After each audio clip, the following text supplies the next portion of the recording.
Il est temps de ranger les serviettes et les crèmes solaires, même si certains comme Estelle Gas ne les ont pas sortis de l'été, je sais. En tout cas, il y a des chanceux. Les derniers vacanciers rentrent au bercail ce week-end. C'est rouge dans le sens des retours sur les routes. Et c'est aussi complet dans un TGV sur deux. Mais oui, plus d'1 million de voyageurs attendus ce samedi, ce dimanche, à l'image de cet été record pour la SNCF. 23 millions de Français en juillet et en août dans les trains, 10% de plus qu'en 2019. C'est un véritable succès. En tout cas, c'est ce que dit le patron des SNCF Voyageurs, qui reconnaît ici ou là quelques couacs, des trains sans clim retardés par la canicule. Vous, est-ce que vous êtes satisfait de la SNCF cet été? Est-ce que vous avez pris le train? Venez nous le dire au 32-16.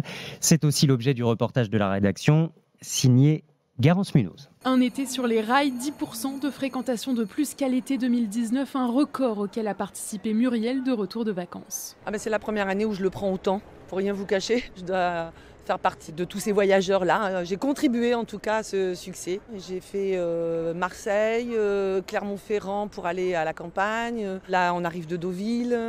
Formidable. Une idylle sans encombre, pas d'incident majeur ces 2 mois estivaux, mais tout de même, la SNCF reconnaît des retards dus entre autres à la canicule. Pour Théo, le record de l'été, c'est surtout ces 7h30 pour un Paris-Annecy. J'ai eu 3 retards. Moi, il y a eu problème de caténaire sur la LGV, après problème de signalisation, après régularisation de trafic.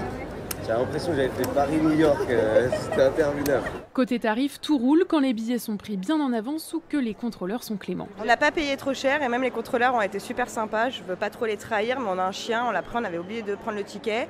Ils nous ont fait une petite blague, mais ils nous ont pas fait payer. Mais pour certains comme Isabelle, les prix restent excessifs. Là, on s'arrête à Bordeaux, mais on paye plus de 300 € pour 3 avec un enfant et c'est un peu démesuré. Isabelle qui a aussi un autre reproche à faire à la SNCF. La capacité pour les week-ends, parce qu'on ne peut pas partir sur un coup de tête, ce qui est un peu dommage. Et si la SNCF veut vraiment concurrencer la voiture, il faut qu'ils augmentent la capacité sur ces créneaux-là. Mais acheter des rames supplémentaires, par exemple, n'est pas une solution viable, explique Arnaud Aimé, expert transport chez SIA Partners. Le problème, c'est que c'est pas économiquement intéressant pour la SNCF. Une rame TGV, ça coûte au moins 30 millions d'euros l'unité, et donc ça vaut le coup ensuite si on la fait circuler et s'il y a des voyageurs toute l'année dans cette rame TGV. Une rame TGV qui n'est utilisée que quelques week-ends d'été et sur les pointes d'hiver et qui tout le reste de l'année dort au garage, alors que ça coûtait 30 millions d'euros, eh bien c'est fortement déficitaire. Autre préoccupation pour les chemins de fer, la vétusté des rails. En France, ils ont en moyenne 30 ans d'âge, c'est 2 fois plus qu'en Allemagne. Le reportage de la rédaction d'RMC de ce samedi signé Garance Munoz. Merci Garance. Vous avez peut-être pris le train cet été. Comment ça s'est passé le voyage? Est-ce que vous avez subi des retards,